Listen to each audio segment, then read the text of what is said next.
Hi, everybody. Well, I don't know. I saw that there was one person that was waiting to see if I came on live. Um, and yeah, I'm here. um, we'll see if we can get a couple of folks to hop on. Um, the I could sit here and not say anything for a while, but you know how Sty is. Um, Heck, if he doesn't have someone to talk to, he'll talk to himself. Um, and because I let my streams go to my channel page, I post them all. I'm hoping to always be able to post them all. On the startups, it usually takes a while to get a couple of folks to jump on and get things going. And they can always jump back and look at the live stream after it's been posted and catch what they miss. I don't expect this one to go over an hour. I don't expect it to. And some people are probably wondering, what does he have a specific topic tonight? Actually, no, is probably the most appropriate answer to that. I don't have a structured topic for tonight. I don't have a specific thing I'm going to target. As I said in my last live stream, that was my very first. So here I am trying to just get used to the whole process of live streaming. I see that we're getting a few folks jumping on. That's great. Hey, Hike with Mike, thanks for stopping by, even if it's just for a bit. Because, as I was saying, you can always jump back after the live stream post to the site and catch whatever you missed. It's really nice just knowing that there's a few folks that were keeping their eyes open and decided they're going to pop in. And let's have a little chat with Sty tonight. Well, I'll tell you what I've been up to all day today. I've been messing around with OBS. Hey, Brandon.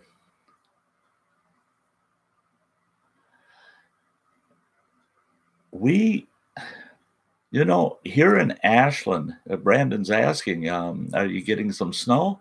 We're getting a little bit in northeastern Wisconsin, which northeastern Wisconsin isn't far from where I'm at. I'm just about as far north in the center of Wisconsin as you can get. You can go up farther north from me, and that's where I used to live. I lived, other than getting in the Apostle Islands, I lived as far north as you could go without getting your feet wet. So anyway, here, are we getting snow? We got, to Sty, that's a dusting. We got maybe 2 inches. I got up this morning, all these weather advisories and everything last night. I got out of work. By the time I got home, because I had to make a couple of stops, it was after 11 o'clock last night when I got home. And the anticipation, they were talking 3 to 8 inches. And I was actually, I know a lot of people wouldn't appreciate it, but I was praying for 8. I still have a brand new pair of snowshoes that haven't seen the snow yet. And I haven't seen any snow to get out there and give them a try. So, but yeah, you're on the bay, and that does help the snow accumulate. And what's really odd is that we are in Ashland. If we head south, we get more snow. The lake effect has a tendency to skip over the shoreline in Chequamegon Bay and dump its snow further inland. And so, yeah, but I'm wanting to go up to the Barrens, which is north, and do some snowshoeing. It's just not, conditions just aren't right now. We could use some more snow.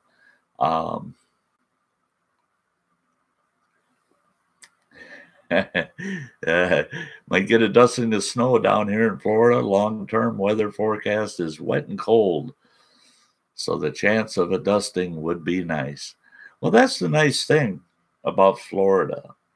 All those southern states, if you do get snow, you get it just enough that you can say you got it, and it's kind of a treat.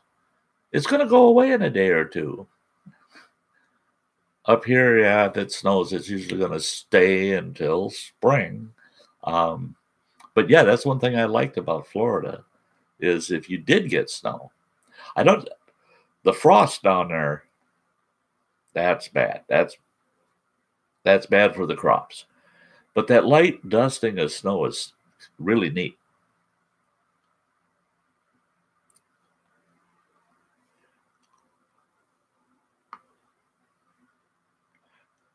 $1977. Yeah. We have people up here that say, oh, the last time we had a really snow-covered winter was, and back. There's always some snow up here. There's always some snow. This year has been a little rough because it's hard on the snowmobilers, because the snowmobile trails are just garbage. We just don't have the good snow base yet. That's a hobby I'm kind of glad I'm out of, is that snowmobiling. That cost me a lot of money, and I spent more time in the garage working on my sleds than I did out on the trails having a good time. There's nothing much funner than getting out there on a good sled, though.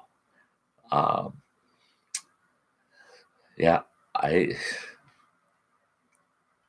if I could jump on somebody's sled and go tooling around, and I wasn't responsible for maintaining the bugger or paying off the loan to buy it, then Sty'd probably have a pretty good time. Now, you're going to find tonight, folks, that you'll see me, I'll be like this. You'll see me looking like this. And then you'll see me looking like this. Well, it's because I've got my laptop set off over here. And that's where the camera is. So if I'm looking right at the laptop, I'm looking right at you. You see me looking over here, and to me, it has the same effect, because I'm seeing what's on my laptop on my big TV. And the thing is when I look at the laptop, everything's tiny. I can't see the comments on my laptop. So I got to look at the TV to keep track of you guys. And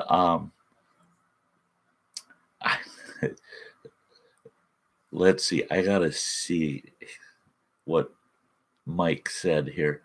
My wife, a Florida girl here, her whole life saw snow for the first time when she was up in D.C. last week. the first 12 years of my life was in the north. I remember snow and ice storms. Yeah, yeah.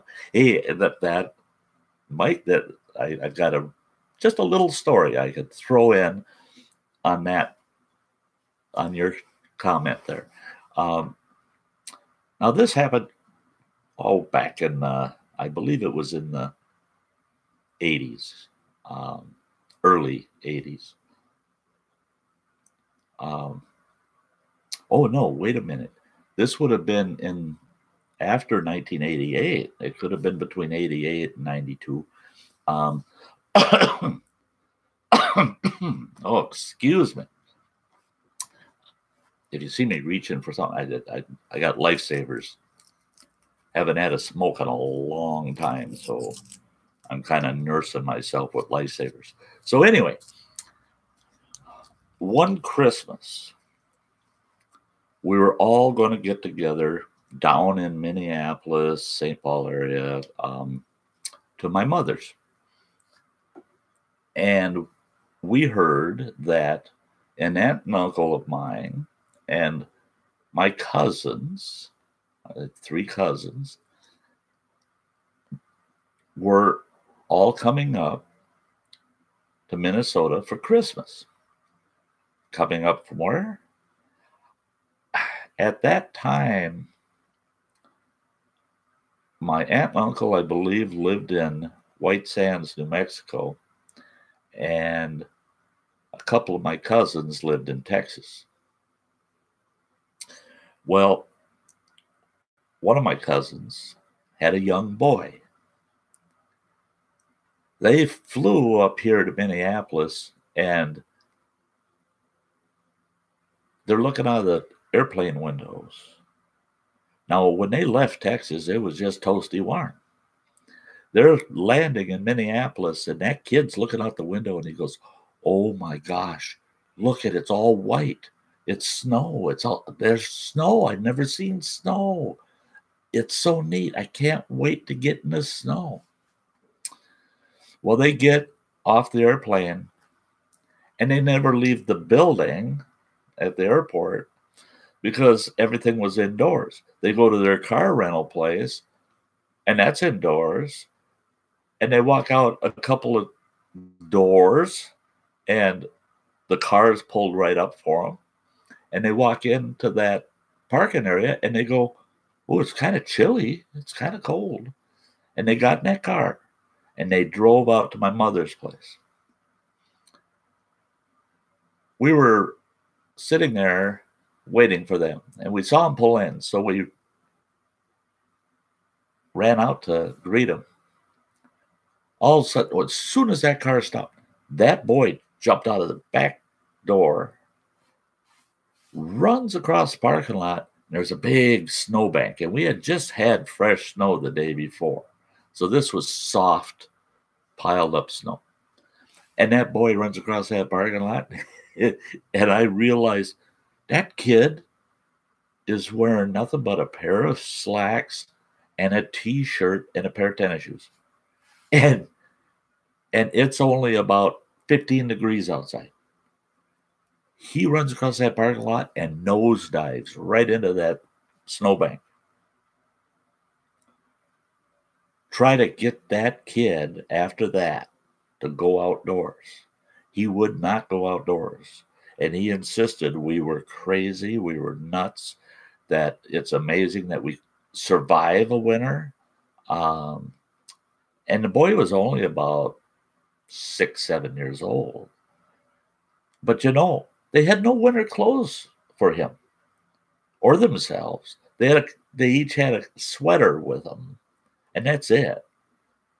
They didn't have hats, they didn't have gloves, they didn't have jackets, nothing. So that kid wouldn't go with, but I got those folks to follow me down to the local shopping mall. And boy, did they spend a lot of money getting a bunch of winter clothes. And they're looking for everything that's, I mean, they're looking for gear that I would use to go out in sub-zero conditions.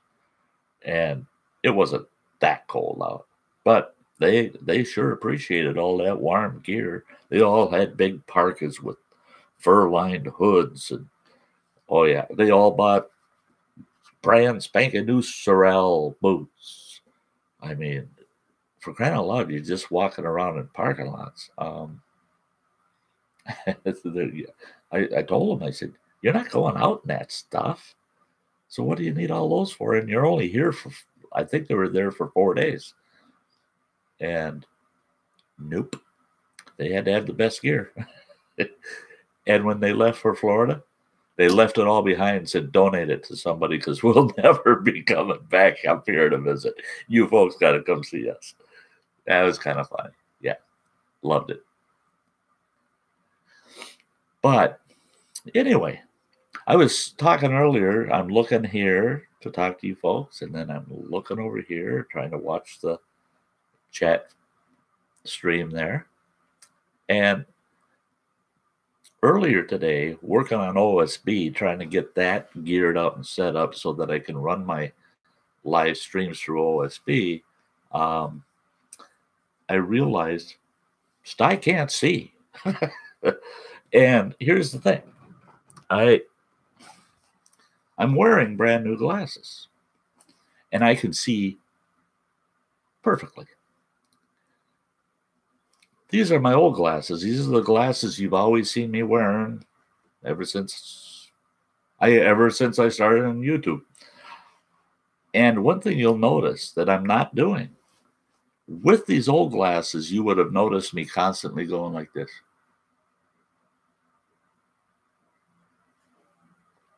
I don't need to do that anymore. These glasses, these old ones, are progressive bifocals.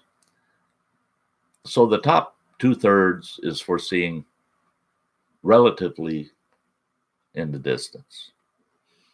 The bottom third is supposed to be for reading and up close stuff. Well, I went and saw the eye doctor and got myself some new glasses. And he kind of thought it was funny because I told him, I said, those old glasses, I had to go like this to see things that were 6 feet to 25, 30 feet out. To be able to see them clear, I had to do this all the time and look through the bottoms of those bifocals. Now that's backwards. And he agreed. He says, no, you shouldn't have to be doing that. Well, and then for reading, I couldn't read worth a darn through the bottom of my glasses. It was blurry. My eyes were always focusing. So I'd lift my glasses up, put them on top of my head, and I'd read. And I could read just fine. So I told him, I said, I want a new pair of glasses, and I want the prescription to be good from 5, 6 feet to infinity. And he goes, well, what about the bifocal? I said, no, I don't want no bifocal. I'll take my glasses off or I'll lift them up if I got to read something small. So I got my new glasses, and I started wearing them today, and I'm working on OBS, and I realized that if I look at the chat part of the screen with these glasses, I thought, oh, I can just look right at the laptop. No problem. And I can read the chat. I looked at the laptop from where the laptop sits. Clear as a bell. Absolutely clear as a bell. And the print is so doggone small. I still can't read it. It's too small. So the glasses don't do me any good here looking at the laptop. But when I turn and I look at that TV, boy, I can read that chat plain as day. It's clear, it's crisp, and I can see how, where am I? I can see how poor the video quality is. So I got new glasses. and you're still going to catch me. I, I, most of the time I'll be facing the laptop, but I'm looking off over here. So don't, don't feel, hey, that old bummer there, he ain't paying attention to his viewers at all. He's looking off everywhere else. He don't care about the viewers. No, really, folks, I do care. I do care that you're watching, and I am so sorry that my camera has to be off the side like that. That's going to end next week because I have a new camera coming, and that's going to be all geared up and set in front of me here with my microphone. And so all my gear will be straight in the front so that when I'm looking at that TV, I'm actually looking right at you. So that'll be so much better. That'll be so much better. But that camera won't be here till Thursday. And unfortunately, I have to work until, well, this week I'm scheduled starting tomorrow straight through Saturday. And I haven't got the following week's schedule. So I don't know if I have Sunday off or not. I believe I do, but I can't be certain. So I don't know when the next time is that I'll be getting a video up. If I can, I'll be doing another live feed or a streaming video as soon as I got time off again. During the week, I'm going to try to do a couple of regular standard videos, a Sty story or two, and then a topic or two based videos. So I have something posting in between live streams. So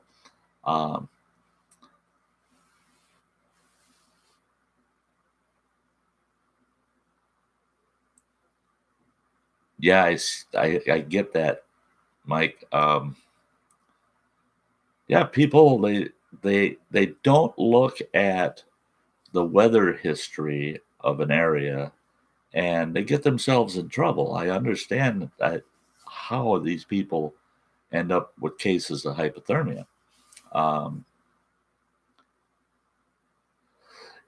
Yeah, and you're right with the high humidity, that moisture in the air, and when that temperature drops, oh my gosh, that without the appropriate cover, the appropriate clothes, it can be light cold weather clothes if you've got a good waterproof shell over it.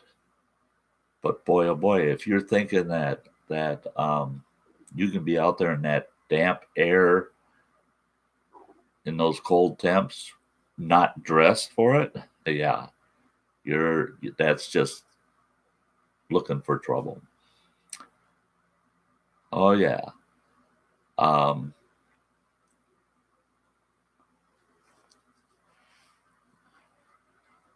So I see, Mo, that you're on here. That's Mariah.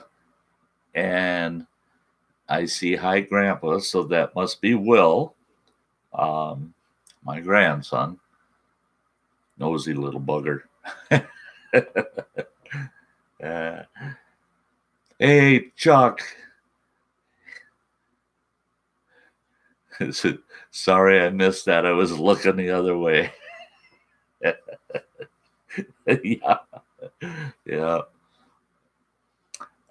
That's one thing I've noticed. And I've been watching a lot of folks' live feeds. Now, I got to be careful when I say this because I've been jumping on and watching other people's live feeds. And I was watching one right up until I typed in there that I'll be starting in just a moment. I just want to hear one last thing he had to say. But watching all these other live feeds is very educational for someone that wants to do live feeds. And I really appreciate the fact that these folks, they start from nothing and they build their channels doing live feeds. And some of them are just so awesome. Some are inspiring. Some are just fun to watch. Some are very informational. Um, the yeah, get that quality content. Quality content. Yeah. Um, and that I'll be working on. I'll be working hard on making sure that we can have some good quality content when we're live at the Sty Shack. Um, let's see here. Uper Survival. Hi, bud. Good to see you. You bet. And it's good to see you. Yeah, thanks for jumping on there, buddy. I'm hoping that a few more folks will start catching on that. Yeah, Sty's got live streams going on, and jump on and we get chatting and start having a good time on there. Not that we're not having a good time, they're just missing out on it. Hey, I understand, Mike. Yeah, I'll try to keep those live streams coming. I'm going to be, like I said, in April, setting up actual scheduled live streams where you'll know on a certain day every week, Sty's going to be sitting there doing live at the Sty Shack, and then we'll actually have a schedule of topics and subjects that we're going to cover. So, but between now and then, this is Sty just I'm testing the waters, and so far the water's been warm because everybody's been so warm to me. I appreciate it so much that you folks are jumping on. So yeah, Mike, you have a good evening, and we'll catch you on the next one. Hey, Uper, you're getting all of our snow. I should package up my brand spanking new snowshoes and send them to you, and then you go tromps around in them for a day or two, package them back up and send them to me, and then I'll have a pair of snowshoes that I know worked okay because there's no snow here for me to use them. We were supposed to get anywhere from 3 to 4 to 8 inches of snow overnight. I got up this morning. I was just thrilled. I got one day off, and then I don't know how long I got to go before I get another one. It's at least 4 days. And I thought, oh man, if we got that 6-8 inches overnight like we were supposed to, we were supposed to have all of our snow by early this morning.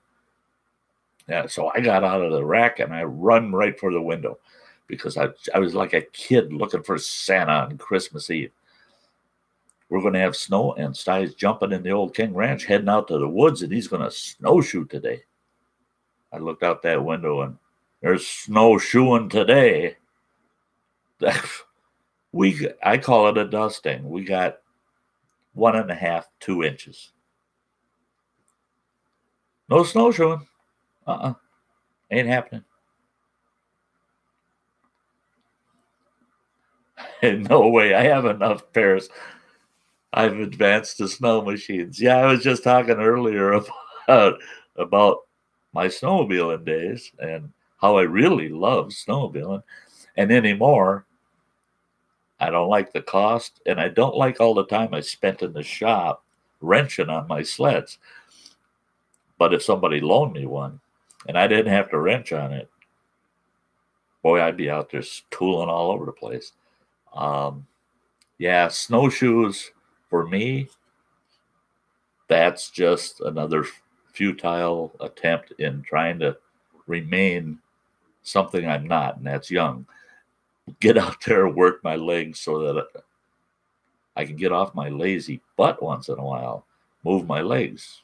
And I do need to drop about 15, 20 pounds. So snowshoeing would help do that.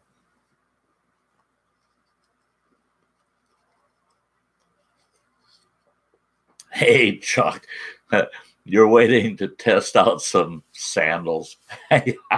Yeah, yeah. Good pair of sandals and a bottle of beer on a sandy shoreline of Lake Superior on a hot July or August afternoon. Oh, oh, yeah. Yeah, I'd do it. I'd be there. The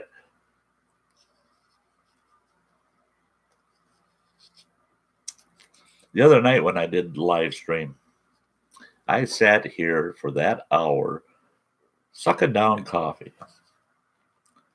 Yakety yak yak, sucking down coffee. And at the end, when I said, well, we hit the hour mark, I'm going to wrap it up at that, and I'll see you folks, all of that. Oh, I see, it's a cable nightmare in my living room here.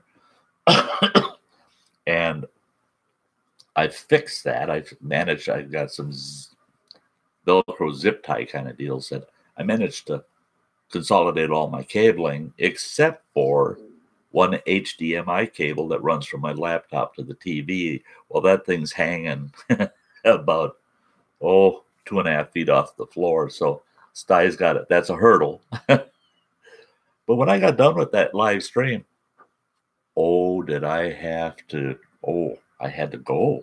Boy, did I have to go. And this is my living room. This isn't out in the bush. I couldn't just say, well, I'm going to turn around and go. I had to get through here and off to the John. Well, jumping that hurdle, that almost turned into that almost turned into an accident in more ways than one. But I had to go so doggone bad. Oh my gosh, I couldn't believe it. I thought for sure you folks were going to ask me, are your eyes turning yellow? It was bad. So what I did was I starved myself of any liquids for the last 4 hours. So I just drank, you won't believe this, but I already drank one in this half hour. And I'm starting on number 2.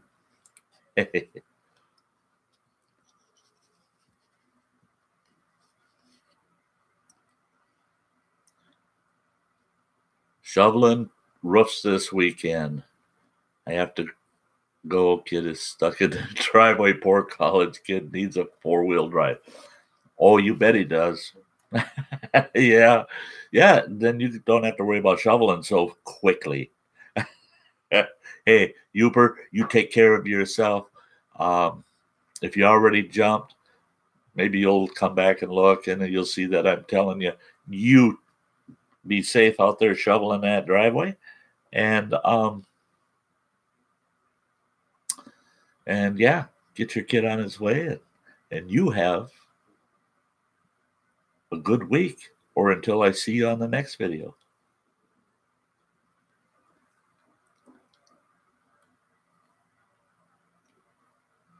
Going to Erie in May. Wow. Going fishing? What you doing in Erie?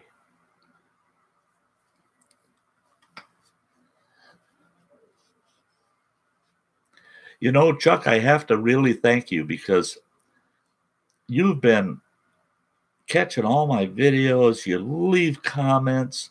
Oh, no, walleye fishing. Yeah. Sty's favorite fish. Oh, I love walleye. Oh, with a passion, I love walleye.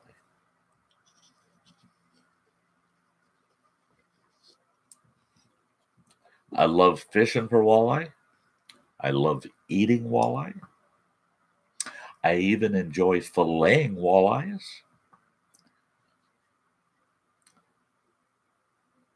I always figured filleting a lot of walleyes is just a labor of love because I love eating them.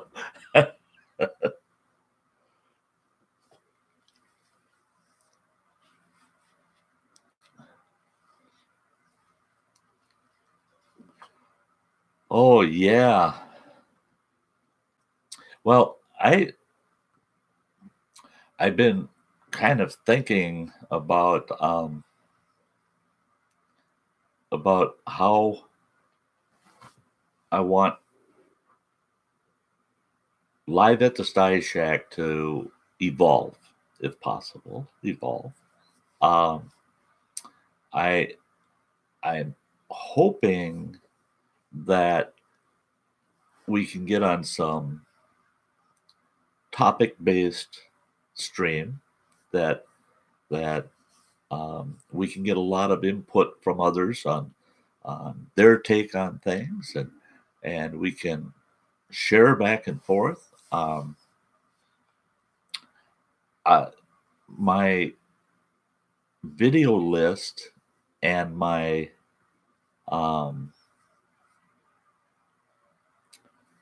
Sty story list is getting so, I mean, it's getting bigger and bigger and bigger every day. And I don't want to quit making my list. I want more. I want people to give me more input on what they want to hear and what they want to see.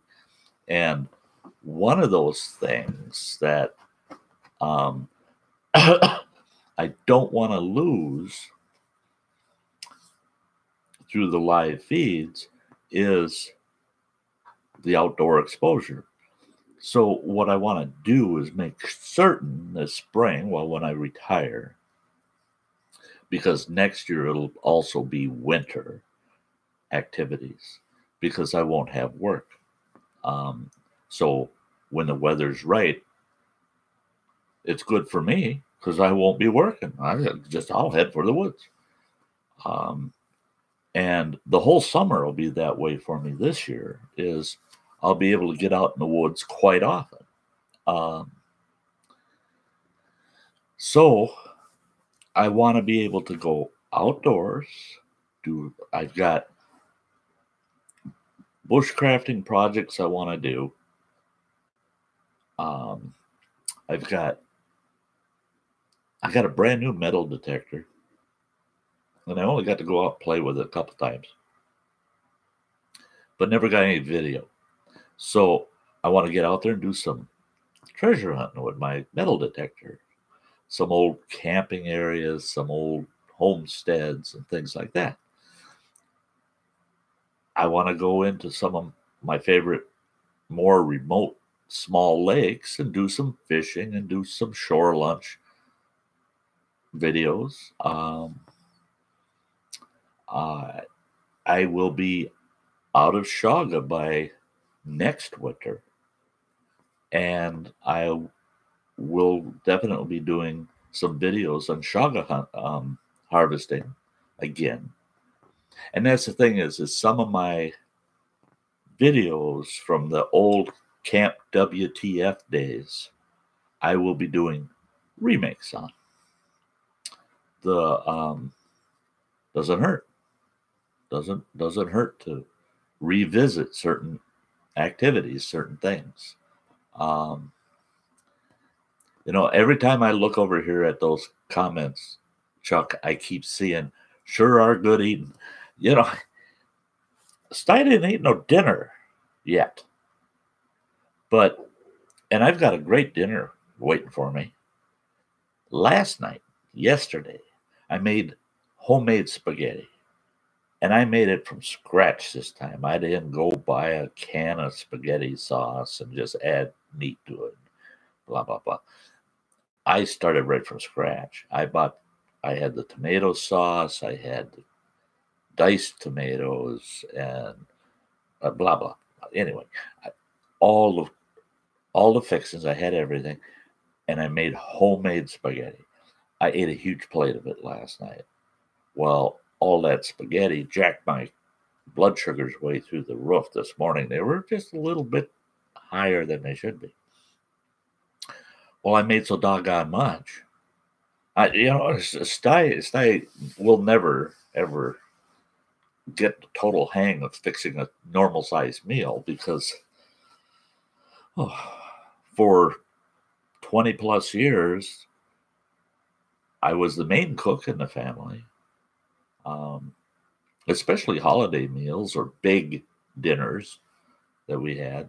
Um, but with 6 of us in the household, I always cooked for an army, and I always tried to make sure there was a lot of leftovers. So I didn't know how to cook small. I did well, and then when I became a bachelor, I'm going to the grocery store and going, why the heck can't you just buy 2 eggs? Why the heck can't I go there and say, where's the half-pound hamburger packs? Why can't I go and say, I want a pack of cheese that's half that size? They don't care about single people. No, no, no, no, no. There's a gal in the building I live in here that her and I talk about that all the time. She says, I can never find things the way I use them. I always, whatever I buy, there's always twice as much as I want or twice as much as I need. And that's in the best case. To get a decent price, you go to buy a half a dozen eggs. They give you a half a carton. They bust the carton in half. They give you a half a carton. And they charge you $1 for that. But if you go right next to it, you can buy the whole dang dozen, a whole dozen, for $1.29. Now, there's got to be something wrong with them other 6 eggs. If those 6 eggs are only worth 29 cents and the first 6 that you're buying are worth $1, those other 6 must be bad. There's something wrong with them.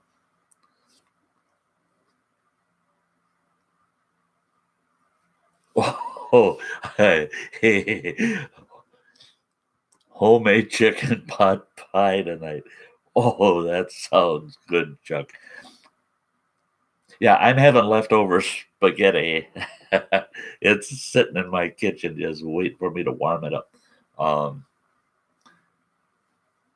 But having spaghetti 2 nights in a row, it don't bother me. But oh boy, I'd rather have a homemade chicken pot pie.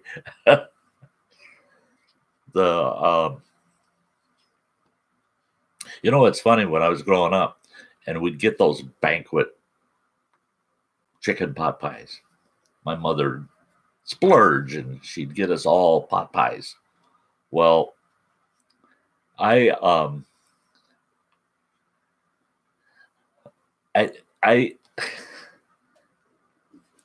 don't know for how long we ate occasionally those frozen little pot pies. And we thought, oh, those are awesome. Those are awesome, Well, then I can remember my mother saying, I just can't afford to be buying everybody these little pot pies and doing it that way. So I'm just going to make one. Oh man, she had these big pipe tins. They're big. They're huge pie tins. And she'd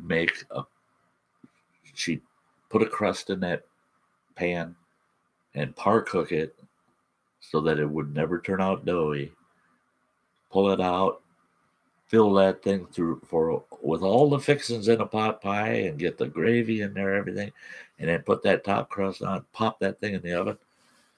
Now that one pot pie was bigger than a half a dozen of those little pot pies, and the flavor was to die for.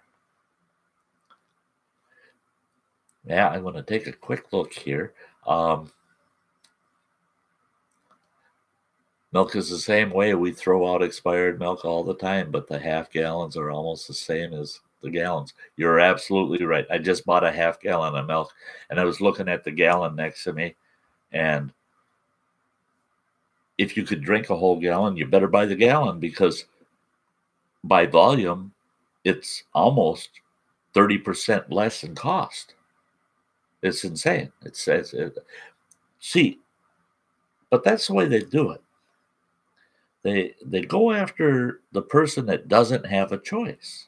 And that's those single folks out there, or just couples that don't need to buy large volumes of things. They stick you. You're going to pay for the convenience of going small. That's all. That's all they're doing.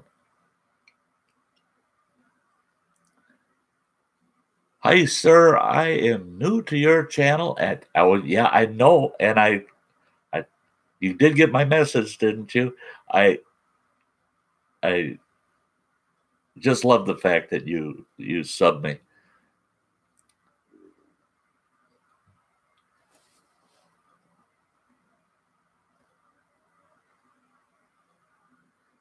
Okay, I'm going to read this because I like this.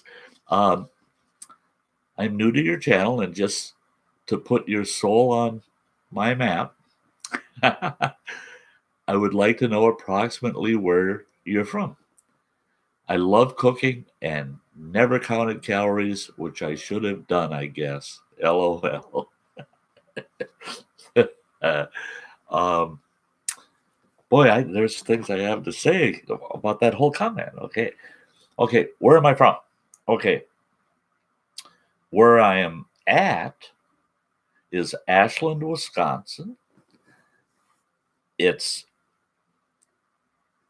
from where I live, it's about 4 city blocks, and you get your feet wet in Lake Superior. That's where I am. Where I was before I came to northern Wisconsin I was in Montana for 4 years. Before Montana, I lived in central Wisconsin, farm country. Before that, I lived in central Minnesota, west of Minneapolis, St. Paul. Again, I was born and raised in the lake country west of the Twin Cities on a lake called Lake Minnetonka. Very, very big lake. Not in open water sense. It was all of these bays, and everything around Lake Minnetonka is a stinking island, because you got to cross a bridge to get over from one place to the other everywhere around that lake. I don't even know how many bays are on that lake. There's so many. But that's where I was raised, was on Lake Minnetonka. And after I had gotten married, my spouse and I, we had moved out into the farm country just west of where I was raised at. West of there about 20, 25 miles. And we had a really nice farm out there. But that's where I'm from and where I'm at. So, now, do I pronounce your name Ives? Just a simple yes or no will help. I know you can't pronounce it by typing, but when I saw your name, I assumed it's Ives. I may or may not be right. Oh, no. Doggone it. Well, that's why. Oh, Eves. Is that it? Eves? See, we can communicate even when, yay, Eves. And I won't forget it. Thanks for setting me straight. That's like my birth name. I tell people I'm never going there again. I don't use my birth name. I'm known as Sty North. I mean, everybody now knows me as Sty North. And only family uses my birth name with me, or my employer. That darn employer won't use Sty North. They said, if you change it legally, which by law, I don't have to change my name. I have the right to use a surname or an alias, if you want to call it that. But my employer doesn't see it that way. But Hey, Sean Carl. Yes, I'm doing very well. And now I'm doing better because I see you jumped on. Hey, great. Thanks. Glad to see you here, buddy. Um, but anyway, with my birth name, my last name was Wilkes. And when people see it in writing, they insist. I don't know how they can insist, but they always go, Wilkies. And I go, well, where do you get the E's? There's no E's to that. It's Wilkes. Wilkes. Oh, no. Wilkies. Wilkies, you're next. People call me Wilkies. I ignore it. I don't know who the heck that is. But Eves, your name is neat. That's it, and it's unique. I really love it. So, Sean Carl, how are you doing? Thanks so much for jumping on. Boy, I'm easily pleased, aren't I? Oh boy, Sty had to adjust there. I think this video is going to go longer than an hour. I might go to an hour and a half tonight if people stick around. If I got a few people hanging in there, we'll keep it going for a while. I'm not doing nothing. I have to report for work tomorrow afternoon. I got to head out of here at 3:00 tomorrow afternoon to work. And between now and then, I just got to get a few hours of sleep. It's going to be tough to do with all the coffee I've been drinking now.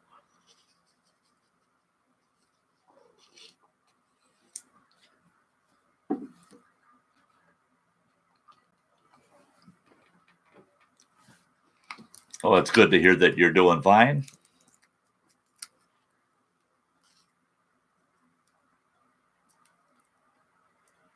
Hey, Chuck. Yeah. Hey, nothing wrong with that. Now, here's a question for you, Chuck. Okay, so you live 3 different places, and like you said, you can throw a basketball and hit all 3.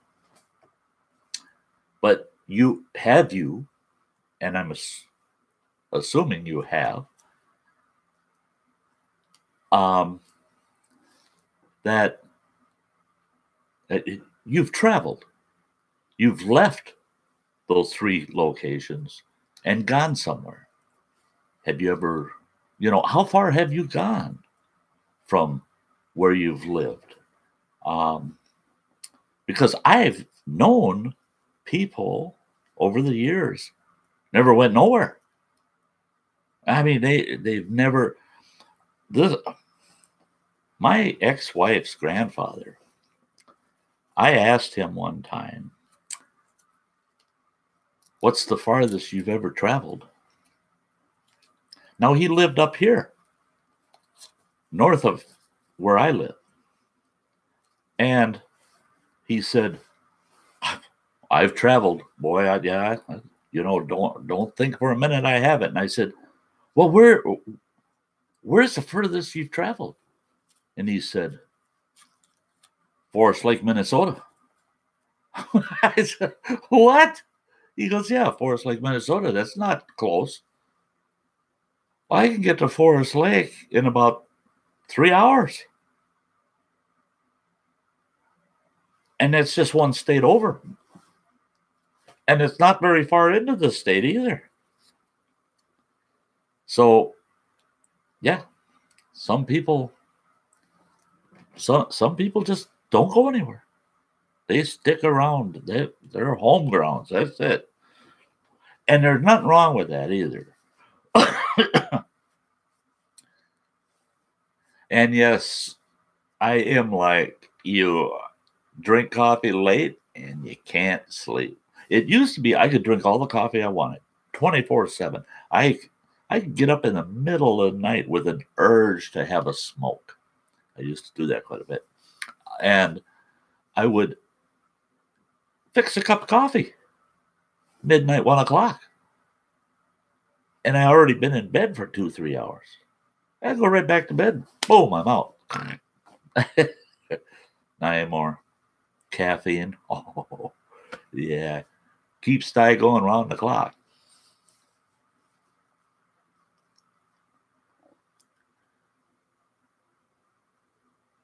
Oh, been to Mexico twice. New Orleans, East Coast.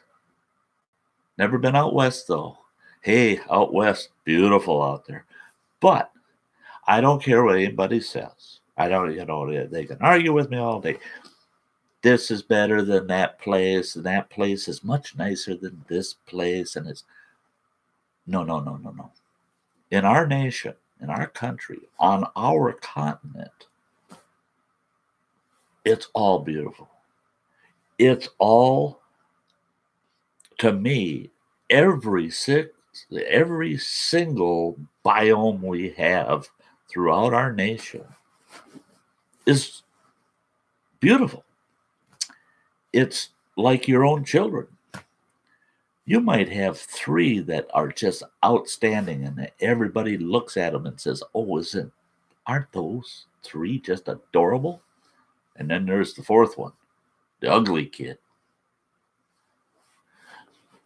But yet the ugly kid's the kid with the best personality and the warmest heart, and you love them just as much as the other 3. And ugly isn't bad. It's just different. Just like I've had people say, "I can't stand the desert. It's so ugly." Well, you're not paying attention. There's beauty in the desert. A lot of beauty in the desert. And there's harsh conditions. But then again, up here where we're at, it's beautiful. And you can have some pretty harsh conditions. I don't care where you go in the world, there's positives and negatives every single place you go. And I'll tell you what, Mexico is cool. I've been to Mexico, but not very far into Mexico. Go down to Texas and I'd hop over to Juarez. With what's going on down there now, I would not want to hop over to Juarez for nothing. I'll just stay here on this side. But back in the day, hopping over to Juarez, that's pretty good.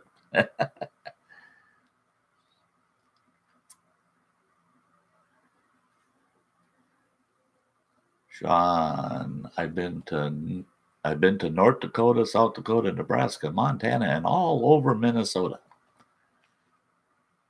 I've been to all them. Yep. Actually, folks, I've been everywhere. I've been everywhere, man. Yeah. Okay. Anyway. Yeah. I don't believe there is a single lower 48 state that I've not been in. No, I've been in every one of them. Every single one of them.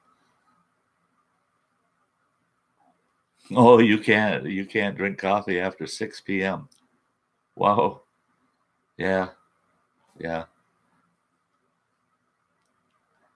I can't drink coffee within usually 12 hours, 10 to 12 hours of when I should be getting up. Because if I drink coffee too close within less hours than that from when I'm supposed to get up, I don't get but 3-4 hours of sleep if I'm lucky. I really appreciate the videos and experience you share with us. I am just east of you on the northeast coast of New Brunswick. Yeah, I saw that, Eves. That's some beautiful country over there. Beautiful country.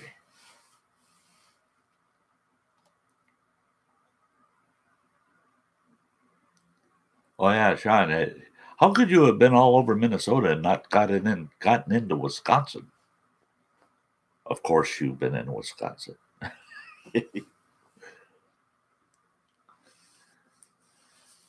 Chuck, I love the Carolinas and Virginia, Kentucky area myself.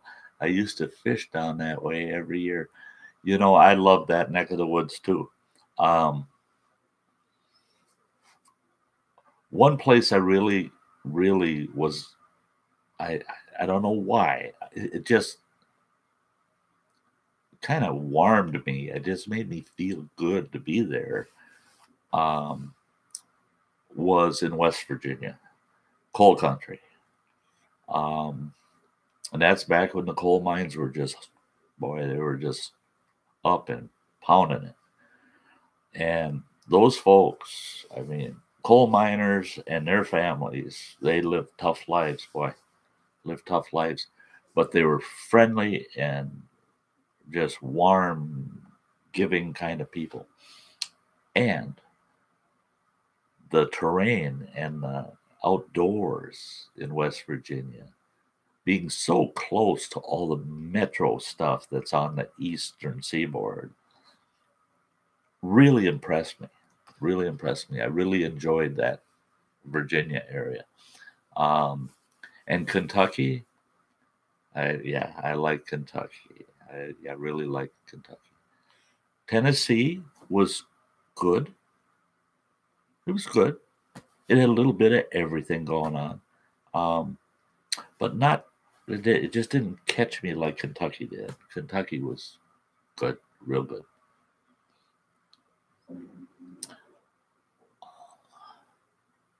Chuck, we went to Cancun both times.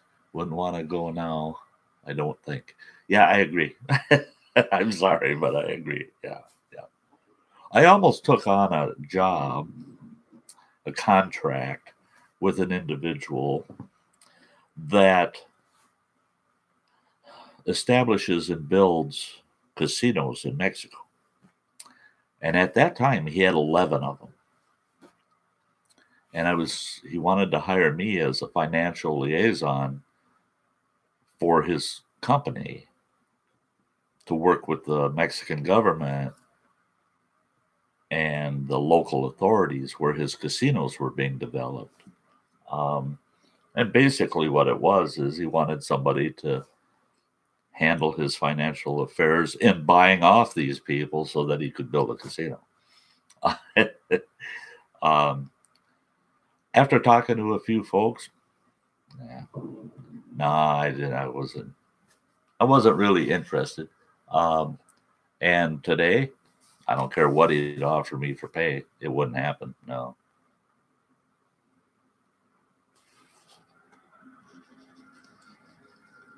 Well, hi, living with type 1 diabetes.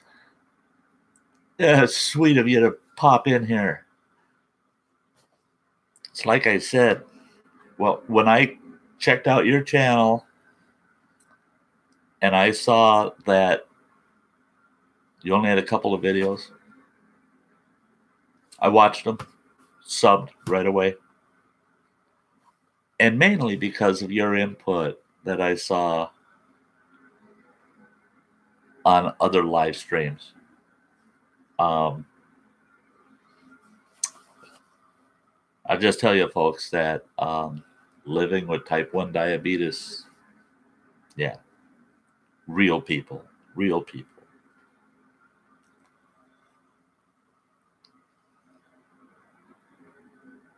Do a live cooking show, and then you will have dinner prepared for you and eat after the live stream. Yeah, that wouldn't be. Well, I did do one. If you go back in my old videos, um, called Just Me. I was out at campsite, and all I ate was just meat. And I cooked an awesome filet mignon over the campfire. Wow. Wow. Oh, was it good. But yeah, I should do basically a whole meal. Yeah. Might do that someday.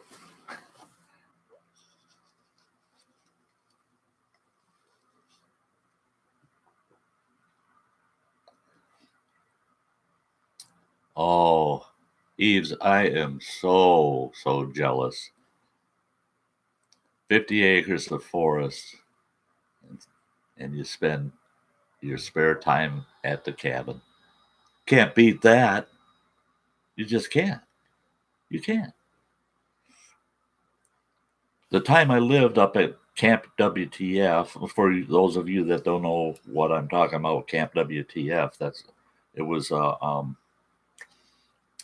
wilderness skills camp called Wilderness Thriving Fundamentals. And I was an instructor. I lived in a Sty Shack there, and it was an old pole building that was only, I believe it was 11 feet wide, interior measurements. Well, I'll give you exterior measurements, and then you deduct the thickness of the walls yourself. 12 by 20.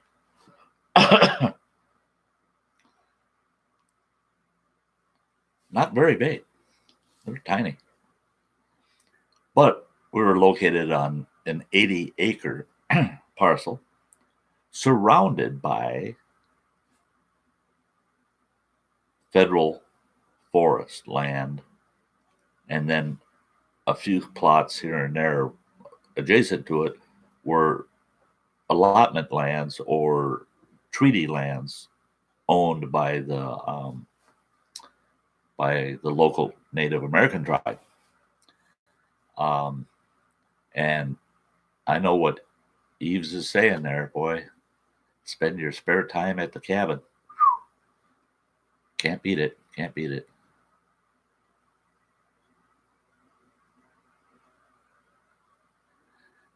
Oh, wow, Chuck. I didn't realize you were that close to Wheeling. Just across the Ohio River. Oh, yeah. Boy, it's been years, though, since I've been in that neck of the woods. What did I like most about Kentucky? I'd have to say, it's odd, because it was a lot like West Virginia to me. What I really liked about Kentucky was the people. I really liked the people.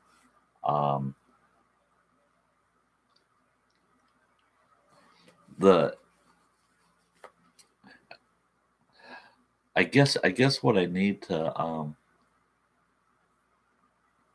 thanks living with type 1 diabetes. Just so you understand,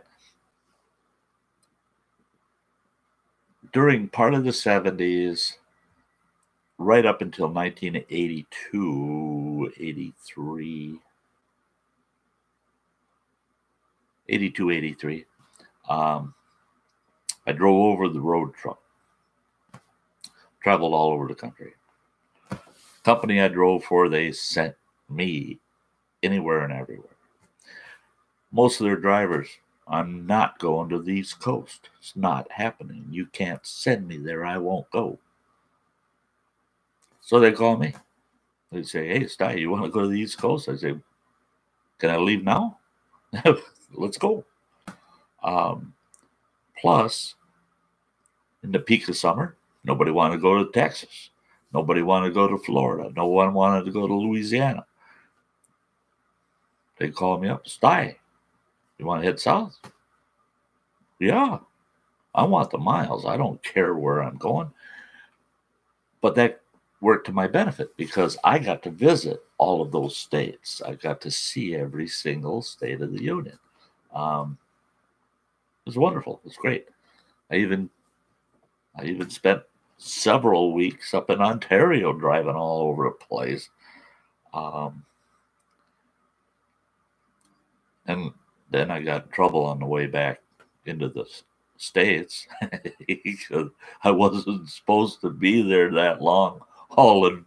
I wasn't supposed to be hauling interprovincial provincial freight from one province to another, or within that same province.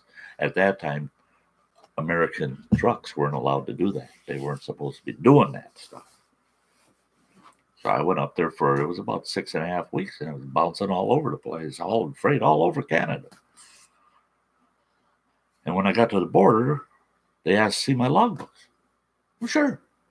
They looked at it. They said, "Holy smokes, man, you came into our country 6 weeks ago. What have you been doing all this time?" I said, "Well, you got my logbooks." Well, they looked in the logbooks and said, "You can't do that. You can't." They told me I was lucky they didn't impound my truck and give me such a big fine that I would never be able to afford to leave. Let's see. What are people saying here?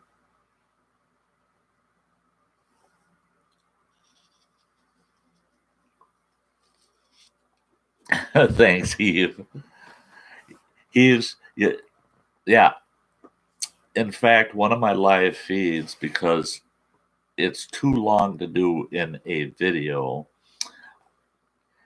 A lot of people, there's people that like someone's backstory, and there's people that don't want to hear somebody's backstory. I could care less. But I'm going to do my backstory. I'm going to do it as quick as I can. And I've typed it up in a general iconographic timeline. And I'm going to do that. But I'm certain it's going to take 2 live streams to get it done.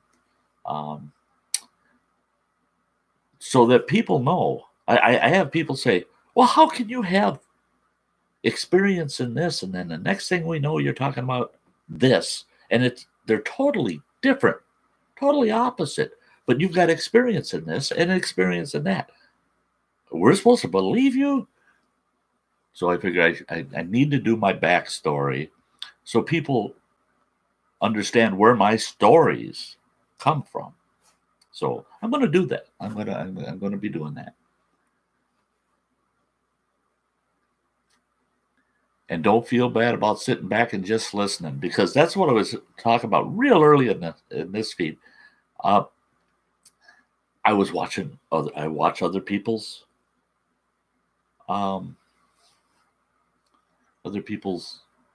live streams, but I don't say nothing, so they don't even know I'm there. They see the count of how many people are there, but they never see the comments because I'm not saying nothing. I just want to hear what the host has to say and read what those folks that are watching have to say. I'm sorry. And a lot of people call us folks that don't say nothing lurkers. He's lurking. He's just sitting back and he's watching and listening, but he don't say nothing. He's just lurking around the live stream. Okay, I'm a lurker. So don't feel bad, Eves. If you want to be a lurker for a while, Sty invites lurkers to his live streams. I don't care, lurkers. I've sat around many a campfire and had 3 or 4 lurkers sitting around the campfire, and they're just listening and not participating. They're not saying a thing. They're not participating in any of the conversation. They're just sitting there and they're taking it all in, lurking. Good for them. I don't care. They're there. That's all I care about. If you showed up, that's good enough for me.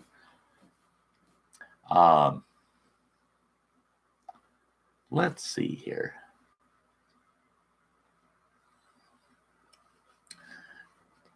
Where I got?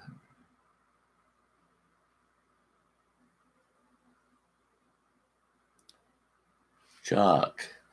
That's where I got very lucky. I joined a sportsman's club years ago. It's about 20 minutes from my house. Oh, yeah. Awesome. Awesome.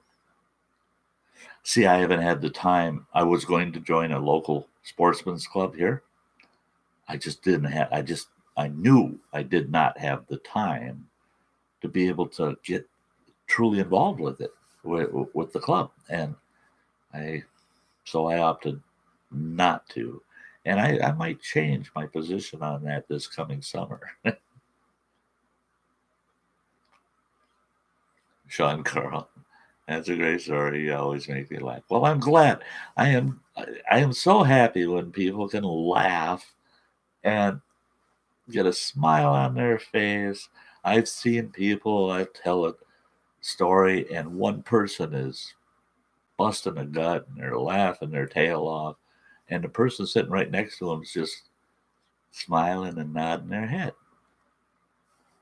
I love both reactions. I love both reactions because if I can put a little, if I can spice things just right, that it gives you just a little bit of pleasure and a little bit of happiness in the moment, I've accomplished what I'm out to do.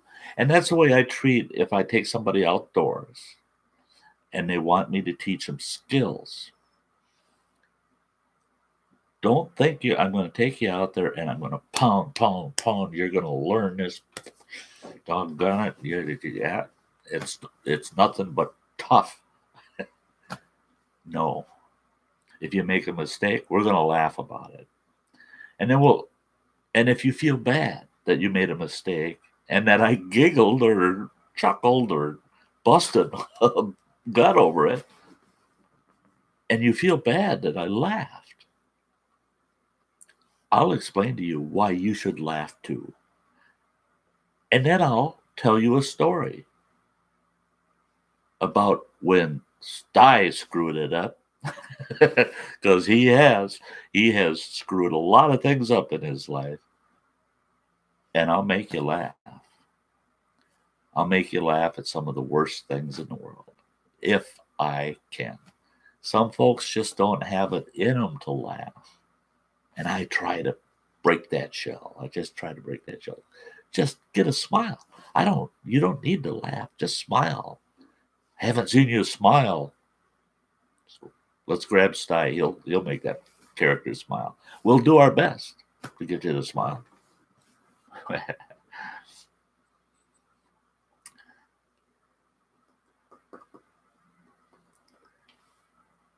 Oh, Chuck. Free camping, 3,800 acres of land, mostly wooded and reclaimed land.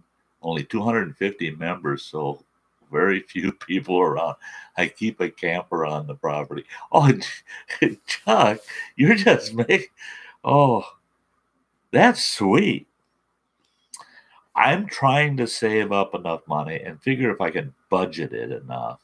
There's a couple of locations that I'm thinking I might lease a seasonal site at a couple of different campgrounds that are small, and they only have a limited number of RV sites.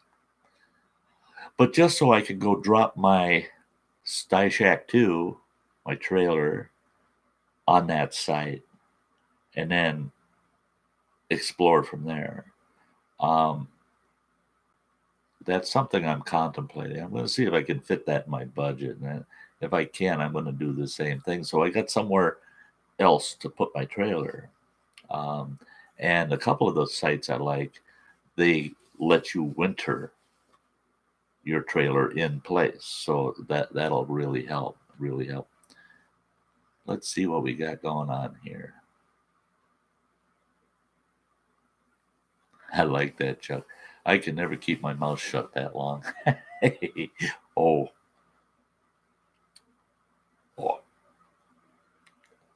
Take me as an example, Chuck. It's easy to keep your mouth shut, isn't it? And, yeah. Sty can keep his mouth shut, though. I've done that. I've done it many times. Sat there and just kept my mouth shut.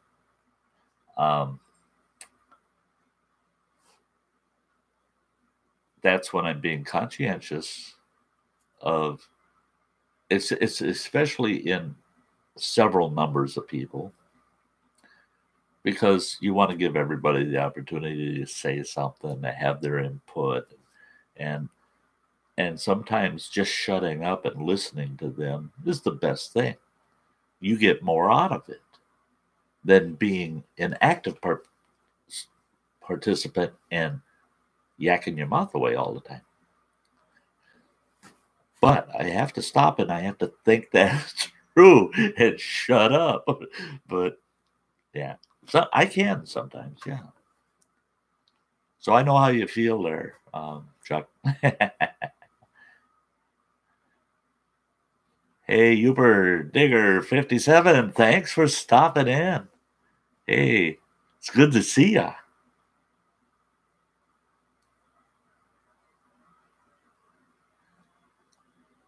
Yeah, Eves, yep. Participation is important.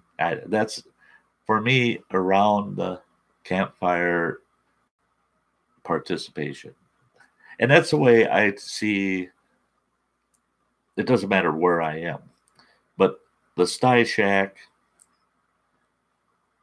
really is for participation. I don't mind lurkers at all, like I said. I don't mind it at all. They're listeners, they're not talkers. There's nothing wrong with that. But if you've got something to say, don't be shy of saying it. Be like Sty. Flap your big old mouth. As long as it's nice. That's one thing with my live streams. I want them to always be nice. And I'm looking for moderators. If anybody would like to be a moderator for my channel, for my live streams, I'd love it. The thing is what I want is people to just moderate, looking for the spam and the trash, people with out of control foul language, because I do have children that follow my channel and they will be following my streams. So I want to keep it clean. It's got to be kept clean, and I want it to be wholesome. I want people to feel comfortable here. I don't want people battling and fighting with each other. So I want some moderators that can watch for those issues and be able to put people on timeouts and say, hey, you got to calm down. You got to, we have to respect each other. Please respect everybody. And if you don't agree with somebody, you can voice that in a very respectful way, and then just don't go there with them again. I mean, there's no need. None of us are here to prove anything to anybody. We're just here to share. At least I hope that's why we're all here at the Sty Shack. Somebody kind of helped me do a parody. And I'm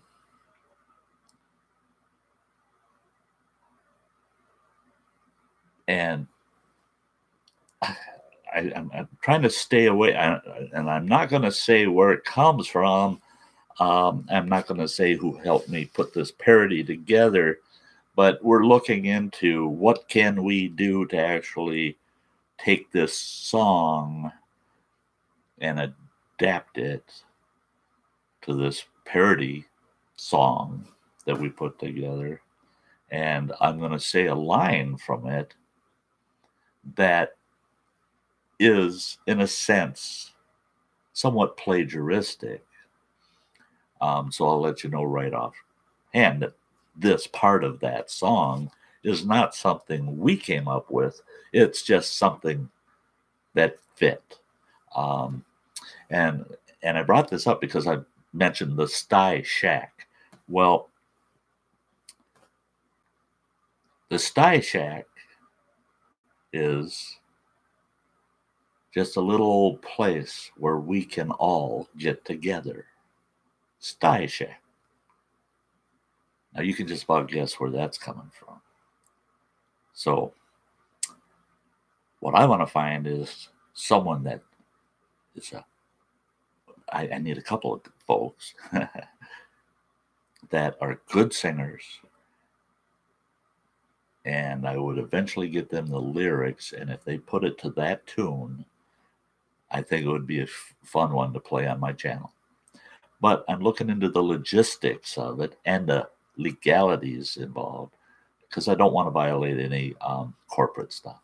So I got to get looking at these comments. And for those of you that are fresh, just jumping on, I was telling everybody, you'll see me looking at you just like this because I'm looking at the camera. It's mounted on my laptop.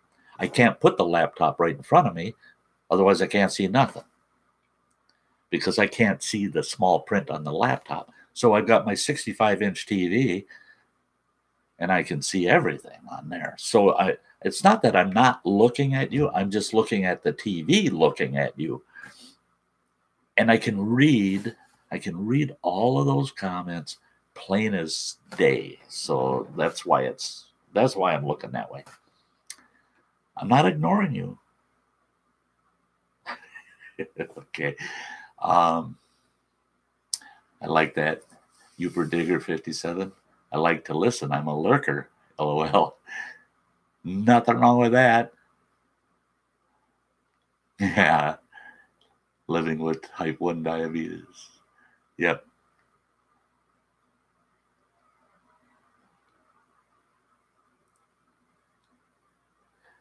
Thanks, Sean.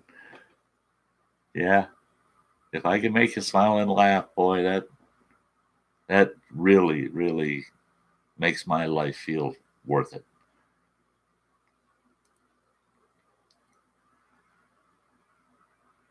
I love that, Eves. Mistakes make great stories. I laugh at mine, and it's okay. You're darn right. It's okay to laugh at your mistakes. And it's even better when you learn to let others laugh at your mistakes. There's nothing wrong with saying, boy, that was stupid. I can't believe I did that. That was stupid. And then have 2-3 people start laughing and saying, you know what? You're right. That was stupid. You're pretty stupid. And then you can laugh with them. We all can laugh together at all of our mistakes, all of the boo-boos of the world. So, yeah, I love that. That's good.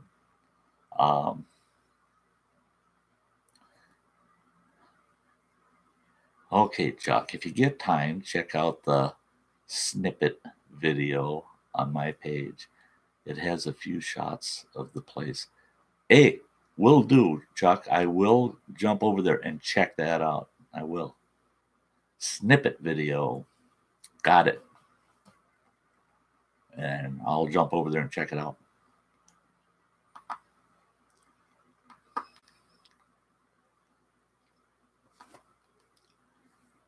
Yeah, Eves, you're right. Plain old Chuck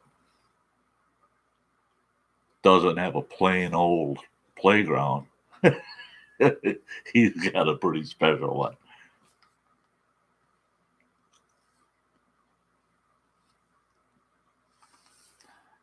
Hey, great. What do we got here? Gravel Girl 144. Hi, Sty. Nice to meet you. Hope you don't mind me being a lurker for a while. Not a bit. Not a bit. You jump on and lurk all you want.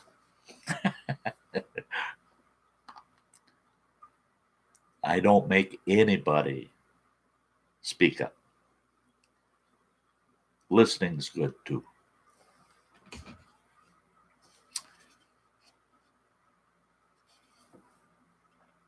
Jack.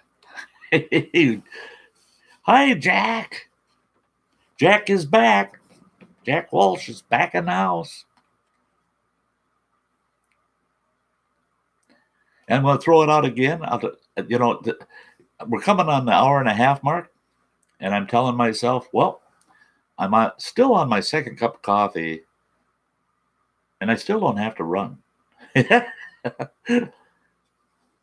I'm going to leave this going as long as I've got viewers up to 2 hours. I can't go past 2 hours. I got to eat something tonight.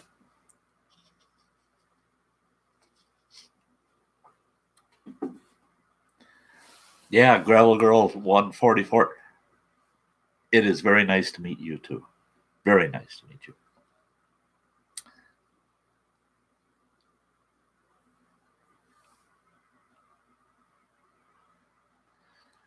Yeah, Sean Carl. I haven't done any trucking stories. Now I've added, I think, 3 to my list of when I was over the road. Um, yeah. uh, at least one of them. Oh, let's see. No, 2 of them involved my ex-wife being on the road with me, and they're pretty funny. So they're on my list. I'll flag them so that they get made sooner than later. I'll do that. Thanks for pointing that out.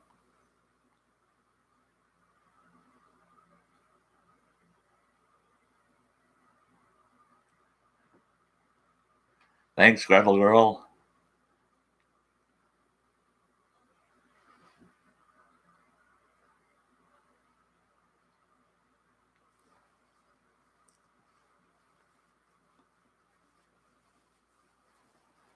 Well, Chuck, I'll tell you what, I got,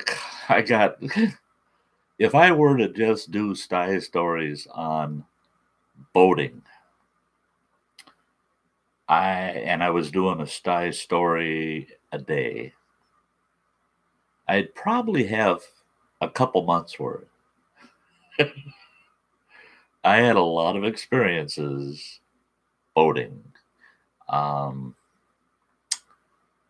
I'll just give you a kind of little insight onto the degree of boating that I've been involved in. And I'll tell you, first of all, other than a little sunfish sailboat, I've never been on a big sailboat, on a regular sailboat.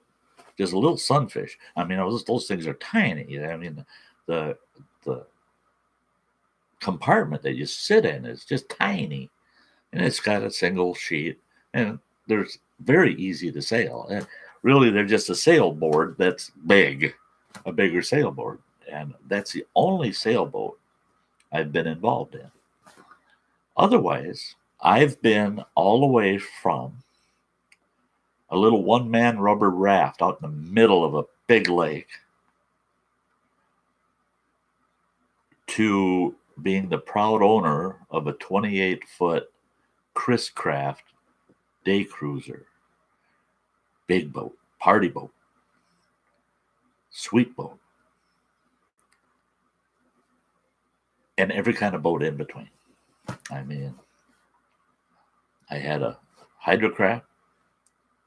Everybody called them just hydros. That's a little racing boat with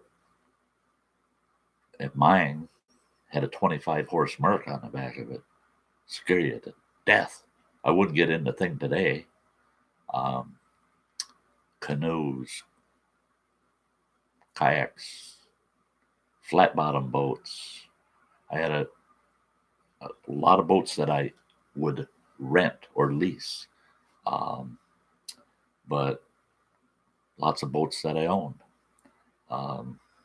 Yeah, I think I can do some boating, swamping the boat, falling in the water kind of stories. Yeah, I've fallen in the water enough, and not just from boat. Has nothing to do with boating.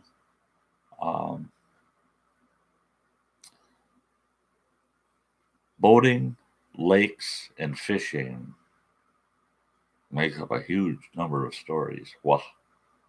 Yeah, I've seen some things. Oh, and I've been involved in some things. Some things,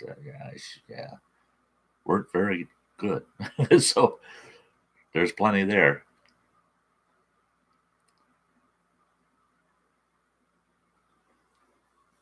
Hey, Jack, yeah. Yeah, that long haul trucking. I had a family. I had a wife and 4 kids, and I was pounding the blacktop. Typical runs out were anywhere from 2 to 4 weeks. So there were times they'd only see me once a month. Um, it really plays havoc with the family life, boy. It really does. And I was able to make good money back then. I know the statute of limitations protects me. I had a couple of dedicated runs going for a while, and oh my gosh, I was making 3 times what your average driver was making because I had a dedicated pull and drop from Rhode Island to Ontario, California, Southern California, just outside Los Angeles.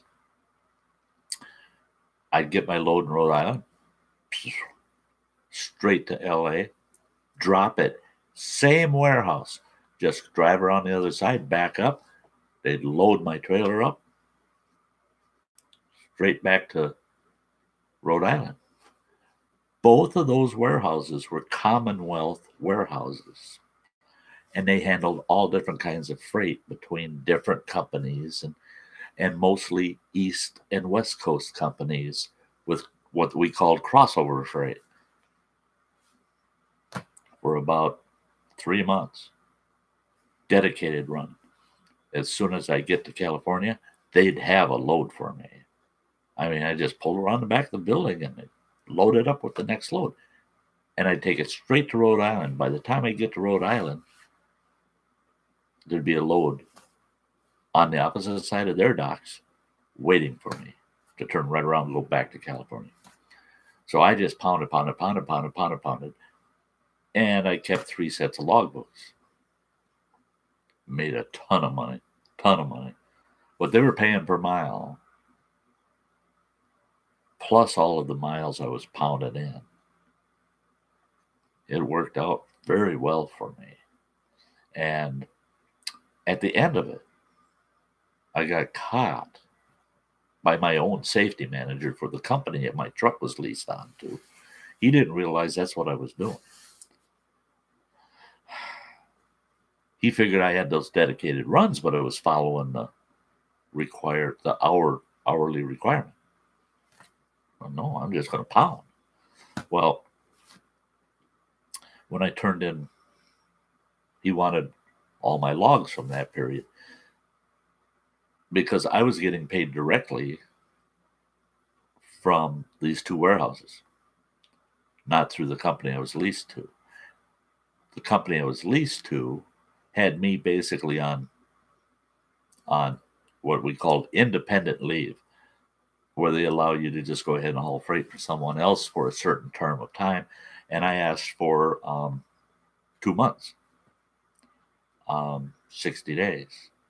And they let me stretch that out a little bit.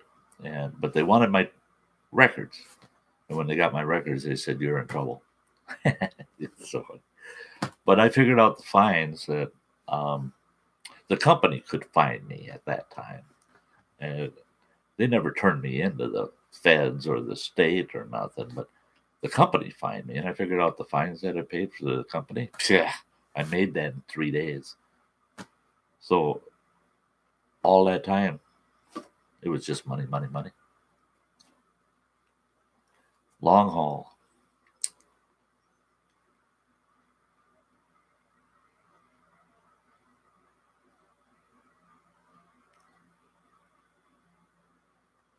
Oh boy.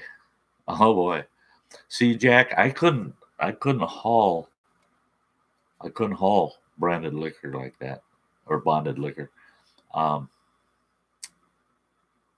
No. There'd be somebody breaking into that truck all the time. I don't know who it is, but somebody breaks into that truck. Every truck stop I stop at, some of that liquor disappears.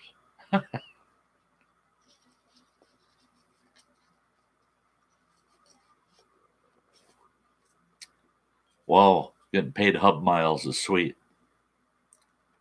Yeah, I don't know why these carriers think that paying you as the crow flies makes sense. Well, it makes sense to them because they don't have to pay it.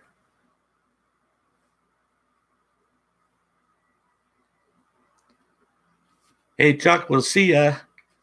We'll see ya. I'll try to enjoy my work week. They're getting tougher as retirement gets closer. But hey, it's always great having you tag along, Chuck. Thanks. Jack, no household movers guide here.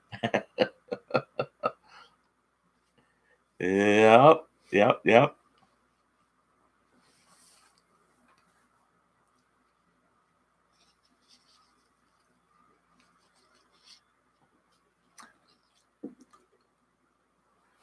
Well, folks, as I watch the interaction in the chat here, it's exactly what I hoped for. And looking at the viewer count, it started out with just 2 or 3, and it worked its way up to about 7. And then it's like it capped out at between 10 and 12 consistently. And that's what people jumping on. I think it's great. I've seen a lot of people say, well, I only had 10 people viewing, on my live stream. Well, put them 10 people in your house. That's a lot of conversation going on. You got 10 people in your house. For crying out loud. And I watch live streams where they got 30, 40 people in the house watching, and they've got probably 15, 20 chatting. And that's great. That's awesome. I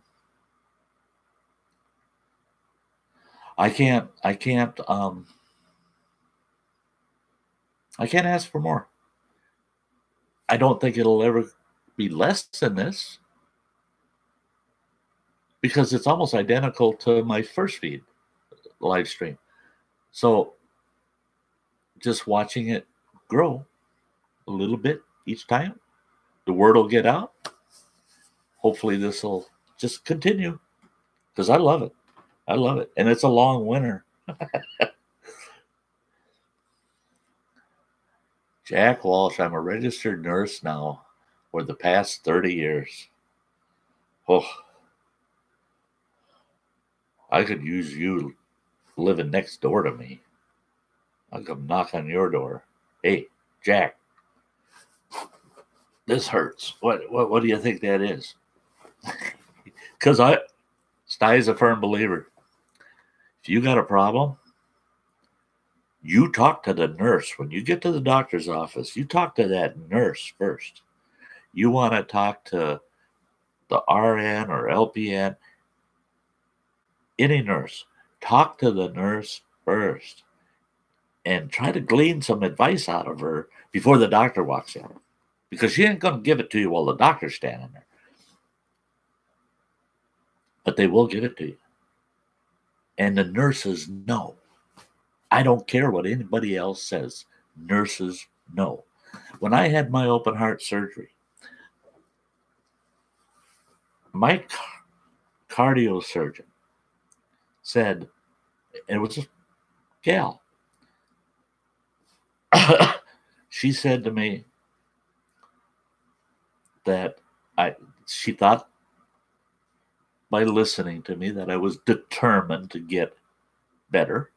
She said, I expect to see you out of here in about 8 days. I think you'll recover fast enough to actually check out of here on your 8th day. She said, that's good.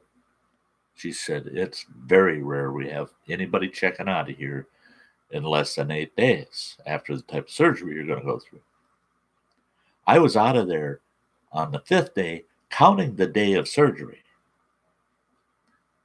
And it was because of the nurses. Believe in the nurses. When I came to in the ICU, I had a nurse on both sides of me. And nurse telling me, breathe. Sty, you have to breathe. Start taking some deep breaths. You have to breathe. And then they would sound panicked. We said breathe. You have to breathe. And they were real firm about it. Not mean, just firm. And I realized what was happening. I couldn't even open my eyes yet, but I was conscious. And what I would do is I quit breathing. And it felt so good. It was like the pain went away when I quit breathing. And I could feel myself. It's just like, at first it felt like things were closing in on me. Then it felt like everything was opening up. And I felt so good. I didn't want to breathe. And they're yelling at me, you gotta breathe, you gotta breathe. So I take a breath and oh my God, would that hurt? Well, then finally, that one nurse, she's just squawking in my right ear, breathe, you have to breathe. And I took a deep breath and said, would you just let me die? And she said, well, absolutely not. We're going to get you out of this hospital in less than a week. Those nurses did. I was out of there in 5 days. Out of there in 5 days. And feeling darn good, too. They said, it's amazing. We're not used to seeing that. And they said, we're not used to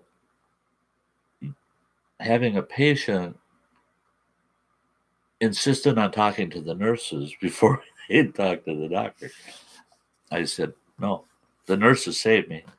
The doctor put it together, and the nurses saved me.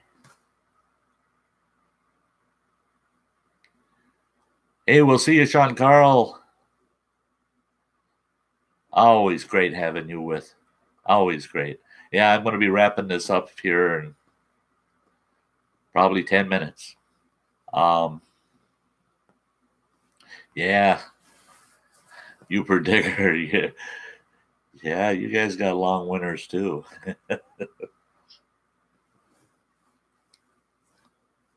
Aches and pains, a hot tub. Oh, don't I wish? Oh, yeah. Okay, Gravel Girl 144. Gotta sign off for now, Sty. Have to work tomorrow, so have a good evening. It's been a pleasure listening to your stories, and I'll catch your channel again, Sty. Well, thank you very much, Gravel Girl. It was great having you here. Absolutely. Hope to see you again.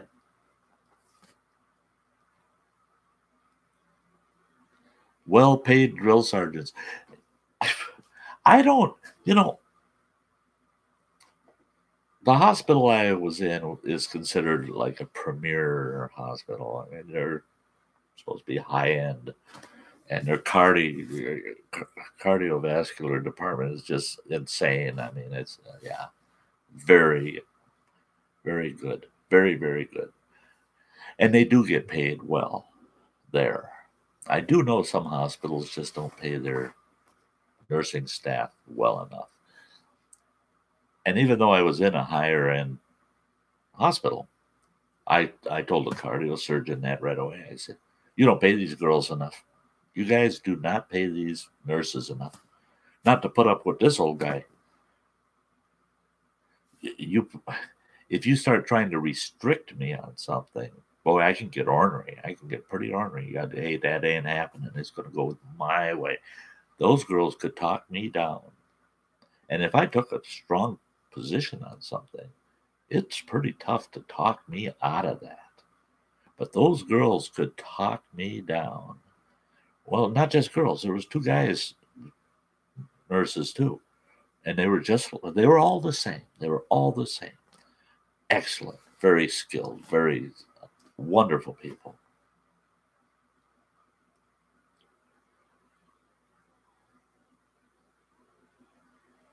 Well, that's good. I'm glad, Jack, that they're paying you. If you feel they're paying you what you're worth, that is good.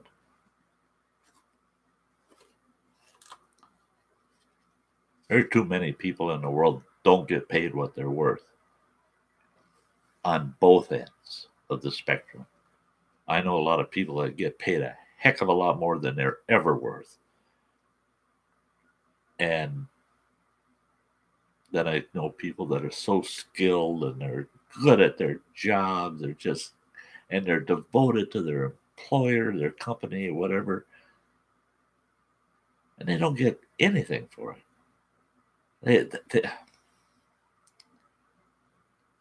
Until I retire, I'm not going to discuss where I work and stuff like that. But after I retire, I'm going to open right up on it. But where I work, there's a lot of people do not get paid for what they do. Oh, they get a paycheck. They call it a paycheck. And to me, for the people that are serious about their job and they really do their job where I'm at, and they do a good job, and they never miss a shift, they're always there. You can depend on them. Their wages are just tips at a lemonade stand in my mind. So, yeah. Politicians, LOL. Yeah. Oh, yeah. Let's be honest here. Politicians get paid whether they do their job or not. They get paid whether they do their job well or not. Politicians just get paid. That's all there is to it. And it's gotten to the point where they don't even have to show up to get their paycheck. Now, where the heck can you work and not show up and get your paycheck? There's something wrong with that picture. I really do believe that that's one thing we have to change in our system is how these politicians get paid. And I'd like to see them paid based on performance and merit. Now, were you there? Did you put time in? Were you available to your constituents? Did you do your job? You might not win all of your arguments and you might not get it your way, but were you there? Were you sincere? Were you doing the job? Then we'll give you a paycheck. That's it. We're not giving you 2 retirements and security for the rest of your life. Phooey.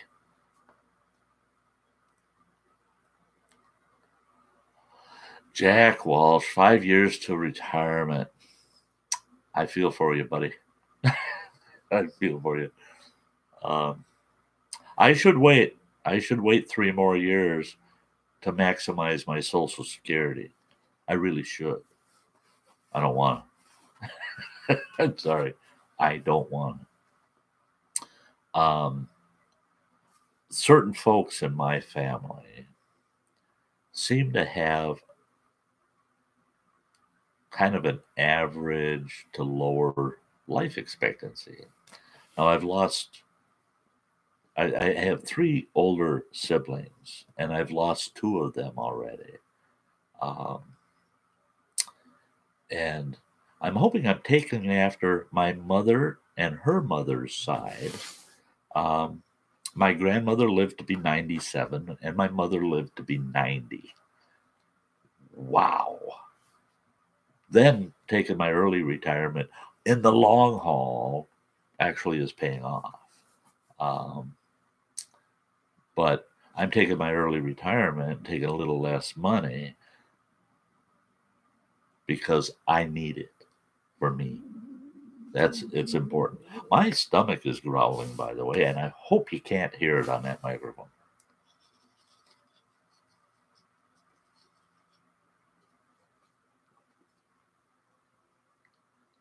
Hubert Digger. I just retired, 22 years. Awesome. That's just awesome. I'm sorry, folks, but that's awesome.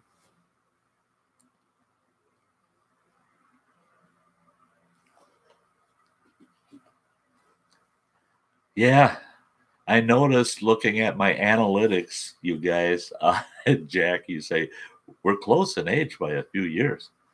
I look at my analytics, and in my earlier YouTube days, when I was instructor at WTF, I had all these younger folks watching my channel between 18 and 35. Almost all my videos were being watched by people in the age group of 18 to 35. And now I've been noticing ever since I had my heart attack. And that's it. That's it. I think that drew the line. Ever since I had my heart attack, and it doesn't matter how active I've been since then, or how active I'm going to be, I guess. I lost a huge number of those 18 to 35-year-old viewers. And I gained a bunch, I mean a bunch, of 45 to above 65-year-olds. Gained a bunch of them. Now, come on, folks. Being old, being slow, doesn't mean that you're no fun. Doggone right. I tell you what, I was a wild character in my younger days. Wild character. This boy could party hardy. And I'll tell you, we're going to get into some stories about Sty's party days. And those party days actually kept popping up all the way until I was in my 50s. So yeah, we're going to go there. Hey, MT Woods Runner. Old dudes, I like that one. Hey, Eves 43 does make me feel better. I need you, Eves, to stick with me. You betcha. Makes me feel young again. I can't believe it, Woods. I am so glad to see you popping in. You're popping in at the end, buddy. But then I have to think, I started this feed probably around your dinner time. So that could mess things up.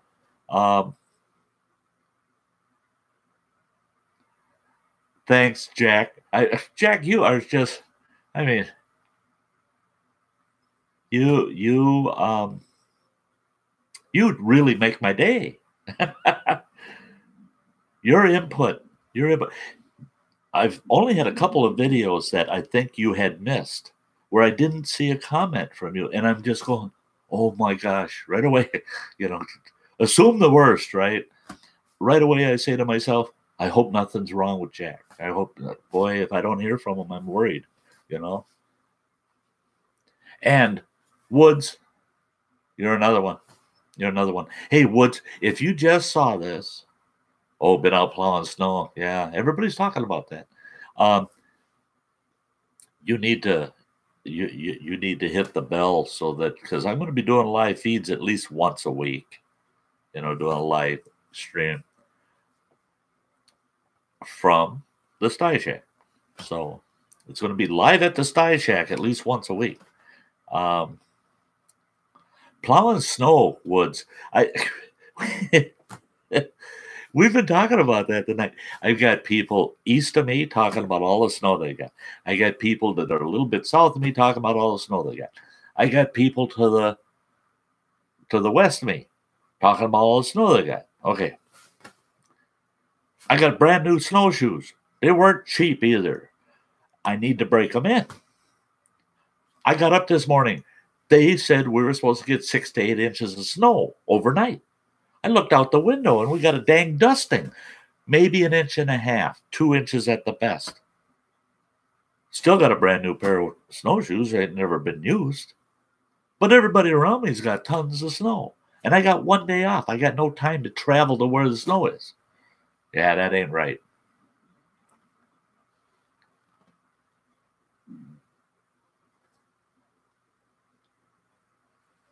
I'm all over that bell. Thanks, Woods. Hey, Woods, I miss your videos ever since the 20 peak challenge. And by the way, me and another fella did sit and watch every single one of your peak challenges. We watched all 20 of them. We spent a whole Saturday watching those. We sat here eating nachos, black bean nachos, and I'll admit it, I'm not supposed to, but I'll admit it, and a few beers, and yeah, we watched every peak. Loved them. So I'm hoping that this spring, summer, you're going to jump back in and show us some outdoor stuff again.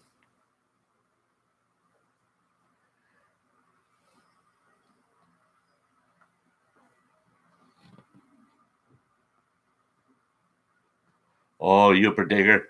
Yeah. You've been doing that to me tonight. Telling me things that just make me envious.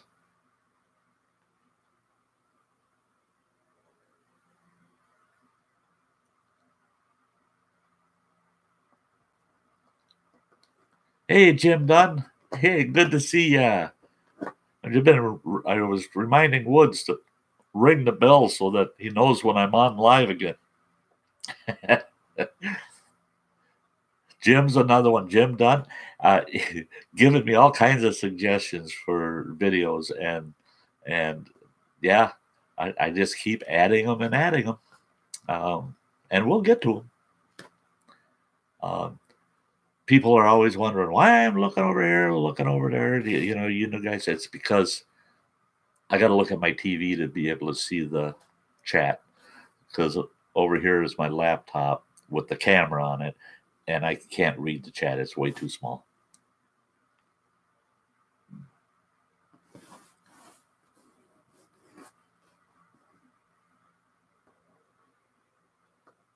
Yeah, Youper Digger.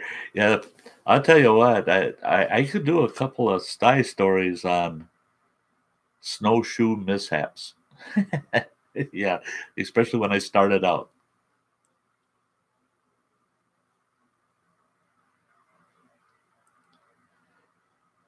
Hey, thanks, Jack. We'll see ya. You take care. I'm going to have to shut down here in just a minute or two. I got all these great guys jumping on right at the tail end, and here's Sty going to be jumping ship.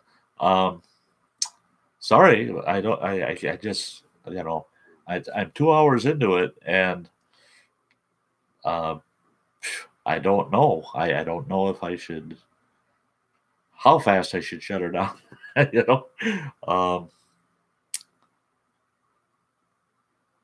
Yeah, see, that's what I told folks, Woods, is you see me looking over here all the time. And there's people are thinking, oh, that old man, he ain't paying no attention to us. What does he care? He don't care about his viewers. He's looking over there all the time. He must have some hot babe over there or something he's staring at, because he's never looking at us. He doesn't care. Well, no, sorry. I'm just looking at your chat. I'm looking at your chat. Oh, well. I'm going to fix that. I got a new camera coming. It's supposed to be here Thursday. And then I'll be set up. That camera's going to be sitting right in front of me. It won't be blocking my view from my nice 65-inch TV. I can see everything, and the camera will be facing me, and I'll be facing you. So the next live feed will be a lot better. I won't ignore you. Oh, don't mind me. I'm just ignoring people.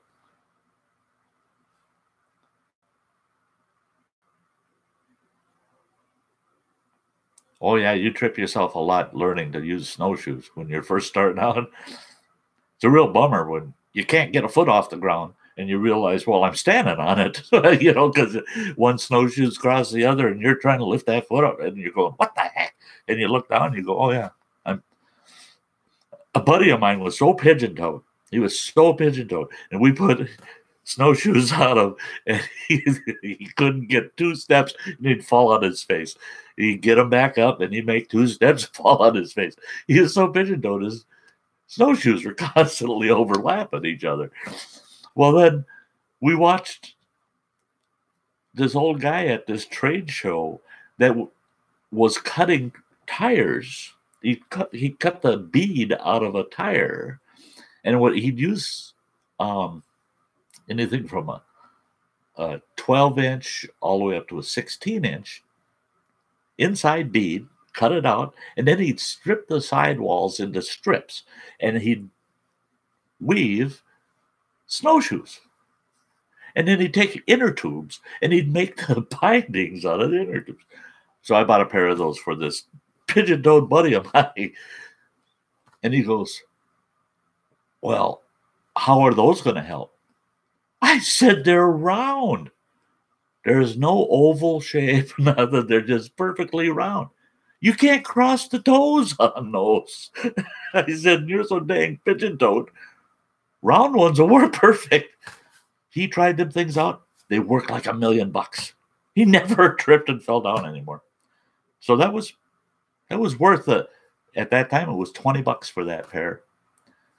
Yeah, that was back in the 70s. So yeah, that $20 today would have been about 80.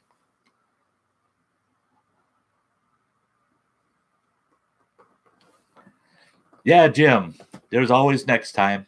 You know, I'm always going to hope people are available. I just don't know yet. And I'm going to be scheduling a live stream starting in April. I'm going to be scheduling a live stream weekly. At least it'll be one live stream every week, and it'll be possibly 2 per week. But at this point, it's definitely going to be 1 per week.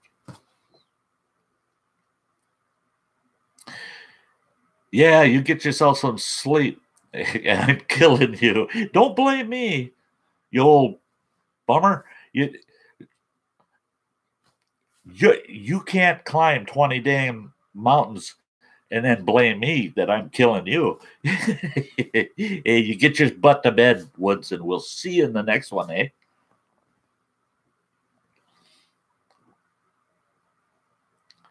Thanks, Uber Digger, for ringing the bell. That's great. I love you being on board. And Jim Dunn, you're absolutely right. Right. Retirement will be good for me. Okay, guys. I know there's still 8 people hanging in there watching, but I got to wrap this up. I got to eat something, and I got to get some sleep tonight. I got to work tomorrow, but you can count on it that you'll see. I'm hoping that you'll see a regular video sometime in the next 4 days. And then I may do a little video, or I'll probably put up just one of those posts in community saying that when my next live feed will be. And then I'll do a live stream early notification on the day I'm able to do one. So we'll keep you guys informed.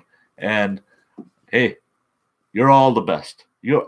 Everyone that visited me tonight, you are all the best of the best. I mean, I feel I have the cream of the crop watching me. That's great. And hopefully we'll get some more in here and get that chat just really moving next time. It moved good tonight. We had a good time. And next time it'll be more structured. There'll actually be some structure because I'm going to do backstory. And it's going to be 2 parts. There's going to be 2 live streams on my backstory because I want to have some chat.